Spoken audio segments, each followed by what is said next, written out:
esse policial, ele é identificado como Vinícius Segundo, e ele disse em algum momento ali do vídeo, ele falou assim, os meninos estão bem, tipo, fica tranquilo, eles estão tudo bem, e o senhor, o que o senhor precisar, a gente vai fazer. Eu queria ouvir o Marcos Camargo também a respeito disso. Essa atuação ali da Polícia Federal, que foi filmada após policiais federais serem atingidos por 20 tiros de fuzis, né, e por granadas, por 2 granadas, pode ser considerado normal, um teatro, faz parte, Camargo? Olha, Fabíola, eu vou na linha do Rodrigo também. Obviamente que quando há uma negociação, o Rodrigo sabe bem disso, você tem uma situação de risco, você tem uma situação toda que exige uma tomada de decisões, enfim, e uma série de tensões. E normalmente essas ações de negociação, elas envolvem justamente quando você precisa retomar um espaço, retomar um terreno, ou então efetuar a prisão de um criminoso, mas que a intervenção policial propriamente dita pode trazer risco ao entorno, a vítimas, a reféns que porventura estivessem em poder, por exemplo, de um criminoso. Então, em uma situação de risco como essa, você não tem a entrada durante a negociação do negociador no terreno do criminoso, né? Você não vai ter esse processo de negociação. A negociação ela envolve, obviamente, essa aproximação do negociador com o agressor, mas não no terreno dele. Você tem que fazer um isolamento do perímetro, você vai buscar que as pessoas saiam do ambiente, não que entrem no ambiente. Então, você não poderia permitir a entrada de pessoas no domicílio ali, não, enfim, no local onde estavam acontecendo os fatos.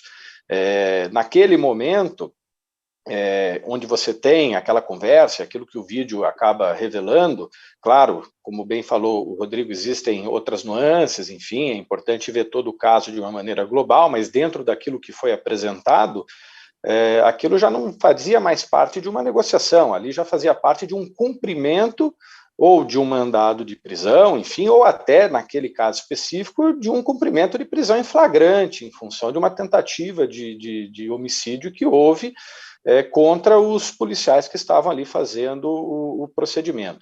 Além do que, evidentemente, que toda essa movimentação no local de crime, né, enfim, isso também pode gerar dificuldades adicionais para exames periciais, enfim, até por questões de prejuízo à cadeia de custódia. Então, tem todo esse cenário aí que precisa, obviamente, ser analisado e que, obviamente, a perícia vai precisar também responder. Eu queria saber se é normal um preso que passou a ter prisão domiciliar, ele vai para a casa dele e lá tem um arsenal de armas. Pode isso? Ou como é que faz? Deveria ter havido antes uma revista na casa para ver coisas de comunicação, armas, aonde ele vai ficar, como estará? Olha, Thales, a prisão domiciliar, ela digamos assim, de uma maneira geral, o mesmo modelo de prisão que se tem no regime fechado, com as mesmas limitações, a não ser pelo fato de que você pode ficar na sua residência em função de algumas circunstâncias, como, por exemplo, questões de saúde. Mas, evidentemente, que não há direito do preso em prisão domiciliar de ter acesso a ferramentas de comunicação, a fazer uso de redes sociais, enfim, muito menos de você ter armamento na sua residência. Então, não só existe a vedação de ter armamento por si só, como até sob o efeito, ou sob análise de legislações que permitem, como até o Rodrigo comentou inicialmente, que um colecionador, que um atirador esportivo venha a poder ter algum tipo de arma, mesmo nessas condições de um CAC, uma granada ativa, e há indícios evidentes de que essa granada estava ativa, porque há informações de que foi lançada a granada no local, então, obviamente, que inerte ela não estava. Então, mesmo para CACs, não há essa permissão que se tenha granadas. Agora, o que há de se avaliar é por que existiam esses armamentos ali na residência. Em princípio, quando há a concessão da prisão domiciliar, há uma digamos assim, uma vistoria, uma varredura para justamente não dar acesso a esse tipo de informação. Então, ou houve algum problema na varredura e que não se detectou isso, ou alguém, posteriormente, trouxe esse material para a casa dele, e obviamente que isso vai precisar ser apurado. Pimentel, até Pode falar, Thales, pode falar. Seria a responsabilidade da Polícia Federal, então, ou revistar ou evitar a entrada de armamentos na casa dele.